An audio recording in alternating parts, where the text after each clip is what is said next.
warahmatullahi wabarakatuh. Alhamdulillahirabbil alamin. Assalatu wassalamu ala asyrafil anbiya'i wal mursalin wa ala alihi washabbihi ajma'in, amma ba'du.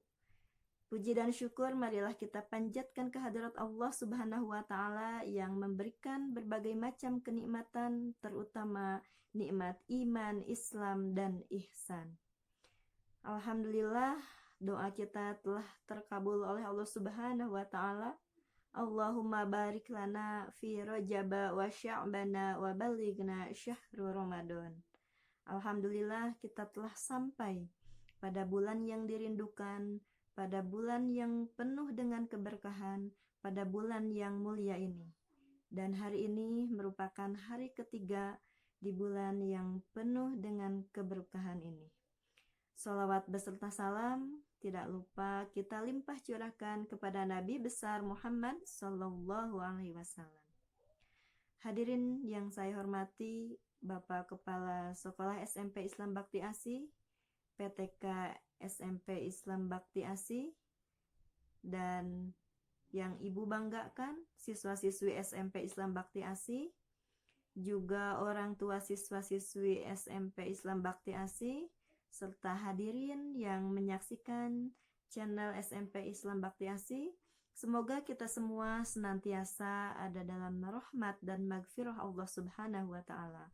Amin amin ya robbal alamin. Hadirin yang berbahagia, puasa merupakan kewajiban kita semua selaku orang yang beriman, dan puasa pun telah diwajibkan kepada orang-orang sebelum kita. Dan tujuan dari puasa adalah la'allakum tattaqun, yaitu untuk mencapai pribadi yang bertakwa, di mana ketakwaan ini merupakan derajat yang sangat tinggi dan merupakan tiket untuk mencapai keridhaan Allah dan tiket untuk mencapai syurganya Allah. Orang yang bertakwa merupakan orang yang sudah seluruhnya berserah diri hanya kepada Allah dan hanya takut kepada Allah dan hanya menjalankan segala sesuatu ikhlas karena Allah.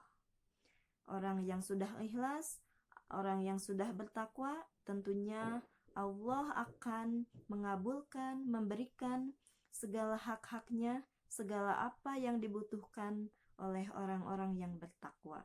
Semoga kita semua bisa mencapai derajat takwa. Sebagaimana dikisahkan dalam suatu kisah di zamannya tabi'in, ada seorang pemuda yang ketika itu baru selesai sholat di masjid dan baru keluar dari masjid. Pemuda itu menemukan sebuah bungkusan yang berwarna biru. Ketika dibuka, ternyata isinya adalah sebuah batu jamrud, yang sebagaimana kita ketahui batu tersebut mempunyai nilai yang sangat mahal, yang sangat tinggi. Kemudian karena pemuda itu bertakwa, mungkin kalau pemuda biasa akan diambil begitu saja. Tetapi tidak, pemuda itu sebagaimana ajaran bahwa ketika kita menemukan suatu barang harus diinformasikan, harus diiklankan agar barang tersebut bisa dikembalikan kepada pemiliknya. Kemudian pemuda itu naik ke atas batu dan dia berbicara lantang, "Wahai kaum muslimin, wahai orang-orang yang ada di sekitar, siapakah yang kehilangan sebuah kantong yang berwarna biru?" Sudah berkali-kali pemuda itu mengumumkan, akan tetapi tidak ada yang menyahut. Kemudian pemuda itu mengakhirinya, barang siapa yang mungkin suatu saat mencari sebuah kantong yang berwarna biru, maka datanglah ke rumahku di samping masjid tersebut.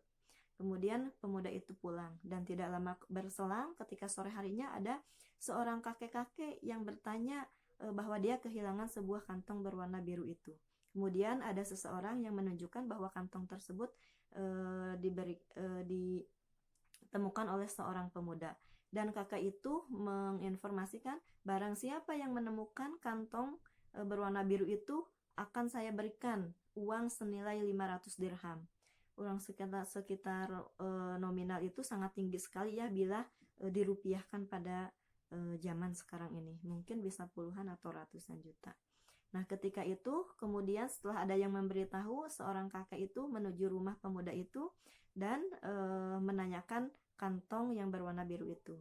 Kemudian pemuda itu, ya saya menemukannya. Coba sebutkan ciri-cirinya. Kantong itu berwarna biru dan isinya ada sebuah batu jamrud. Kemudian pemuda itu memberikannya dengan ikhlas kepada kakek tersebut. Pemuda itu tidak tahu bahwa yang menemukan kantong itu akan diberikan imbalan. Dan kemudian kakak itu memberikan imbalan 500 dirham. Kemudian pemuda itu menolak, tidak gitu kan, saya ikhlas mengembalikan barang ini gitu kan, saya tidak mengharapkan imbalan gitu. Tetap pemuda itu tidak mau menerima itu dan dia melakukan ikhlas karena Allah Ta'ala, karena dia takut kepada Allah Subhanahu wa Ta'ala dan mengembalikan barang yang menjadi hak milik orang lain. Kemudian setelah itu kakek itu pergi dan beberapa minggu, beberapa bulan berlalu, pemuda itu sangat kesulitan ekonomi gitu kan. Kemudian dia berpikir untuk merantau ke negeri seberang.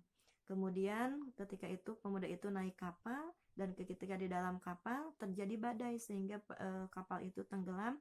Pemuda itu selamat dan terdampar di sebuah pulau. Dan ketika tersadarkan, dia melihat sebuah masjid yang sudah kusam, kotor gitu kan. Kemudian pemuda itu membersihkan masjid itu.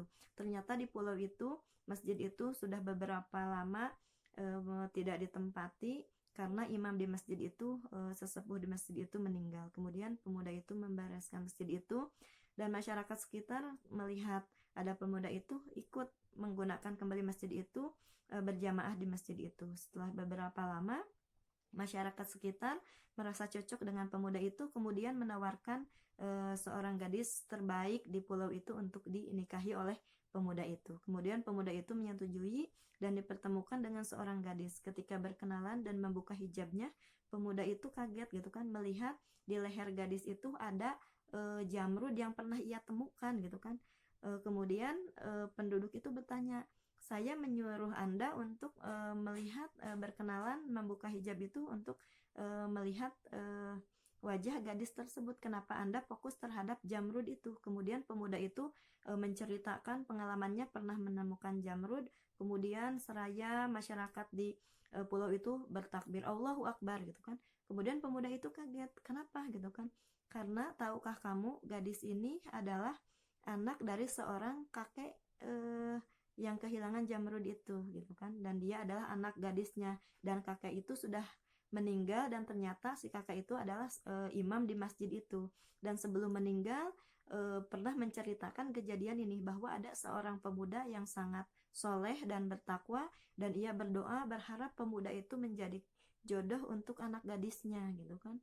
Subhanallah, akhirnya doa kakek itu terjawab dan gadis itu menjadi jodoh pemuda itu gitu kan. Dan akhirnya pemuda itu mendapatkan gadis yang sangat cantik, yang soleh, dan juga jamrud yang ditemukannya itu menjadi milik mereka berdua.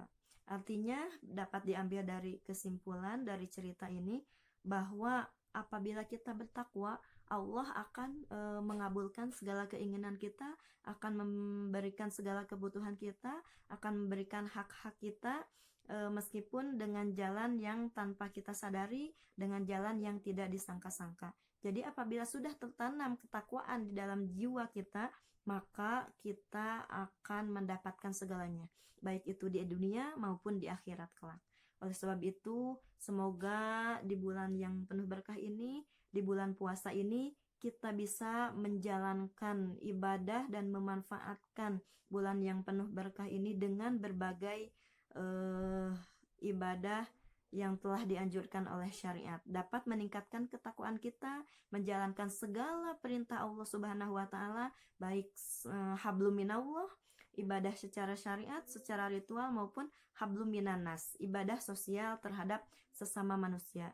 Dan semoga juga kita bisa menjalankan, menjauhi larangan-larangan yang telah dilarang Allah Subhanahu wa Ta'ala, hal-hal yang dapat membatalkan puasa kita, maupun hal-hal yang dapat merusak pahala ibadah kita di bulan yang penuh berkah ini. Semoga kita menjadi orang yang bertakwa, menjadi orang yang mampu, yang diberi kekuatan untuk memanfaatkan, menjalankan semua ibadah yang telah dianjurkan oleh Allah Subhanahu wa taala maupun oleh Rasulullah Shallallahu alaihi wasallam. Amin, amin ya robbal alamin. Demikian yang bisa saya sampaikan. Semoga bisa bermanfaat untuk saya khususnya dan untuk kita semua. Dan mohon maaf apabila banyak sekali kesalahan dan kekurangan. Semoga kita semua ada dalam ampunan Allah Subhanahu wa taala. Demikian, terima kasih. Wassalamualaikum warahmatullahi wabarakatuh.